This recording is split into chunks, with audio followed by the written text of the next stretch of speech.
Welcome back to the channel. This is part 2 of the my comms series, and today we're going to be talking about my commo plan for the group and some of the procedures to follow, and kind of just a little bit of information on that type of stuff, security over comms, and yeah, let's get into it. Alright guys, so one of the first things I'm going to talk about here is kind of like things to keep in mind when you're operating comms in an environment that you're more than likely being surveilled.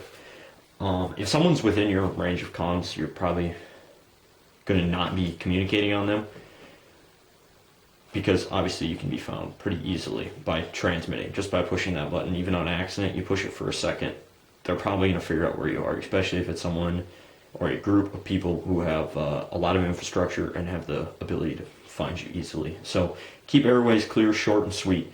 There's no such thing as secure comm. Don't be transmitting any specific information that could lead to your location discovery or any operations you're conducting, whether you're trying, that information should be communicated amongst each other in more of a face-to-face format, because radio communications are not secure, nor are cell phones or any other type of communication. And the commo, I guess I'll go over like this. Primary is cell phone. Pretty much always going to be able to use a cell phone. Now, if that's not a possibility, then your alternate is ham radio fueled phones.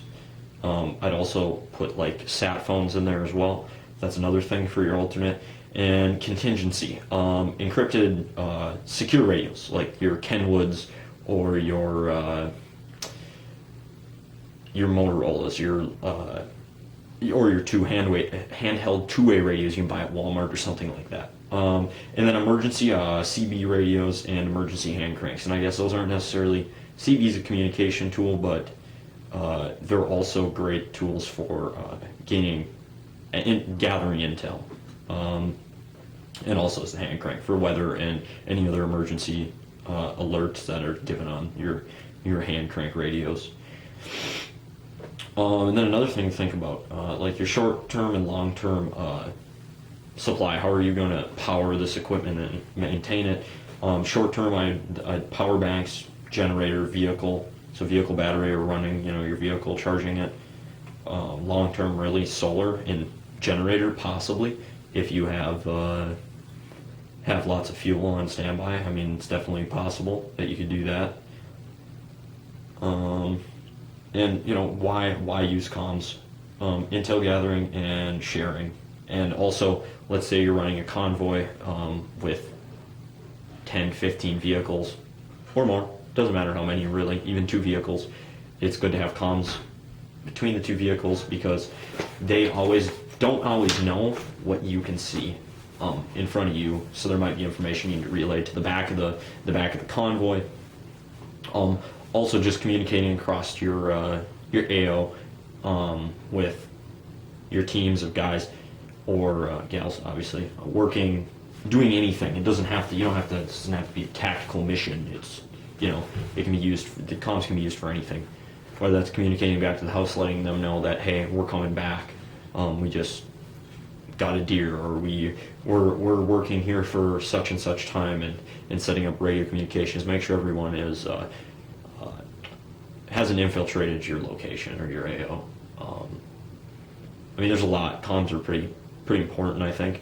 Now, there's times when basically they're useless, because, well, the enemy is going to know where you are, unless you start getting in directional antennas and things like that. And if you're using a directional antenna and you're pointing it directly at your guys that you need to communicate with, if someone's intercepting, that means they're in between you and them, which is a problem. So, I mean, really, that's probably the most secure thing you can do. Or turn your radios down to a lower power so that you only transmit so far. Like these Baofangs. And I don't even remember which button it is, but oh, right there, actually. So if you can see, let's see if you guys can see this. So there's that letter right there. It's M, and then there's low, and high, medium, and low settings. So you can turn that down. So is what that's going to do. It's going to turn your power setting down. That's going to allow you to shorten up the range that your radio is going. You don't need to have it on running 8 watts on that radio to transmit a quarter mile. There's absolutely no reason for that, because when you're transmitting on 8 watts, you're probably transmitting a hell of a lot farther than that, and that means a lot of other people can hear you. So keep your radios on low powers. When you're doing team movement, there's no reason to have 8 watts.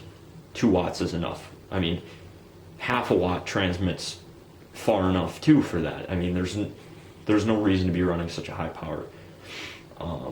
And even through thick, dense woods, we're running medium or low power on our radios, and we're communicating a mile and a half, and they function just fine. On elevation as well. I mean, not a lot of elevation, but enough where you think that the hill or the trees would block the radio communication, but they don't. There's a lot of good reasons to use radios, and just giving you guys something to think about. And definitely go down in the comments and throw some of your ideas in there and your thoughts on the conversation, because we can definitely make another video, part 3 to this, if you guys want some more stuff. Just got to throw down in the comments what you want, because I'm not really sure. I feel like this is something that's important. I thought I'd cover. This is a thing that we don't use heavily, I guess, or study too much.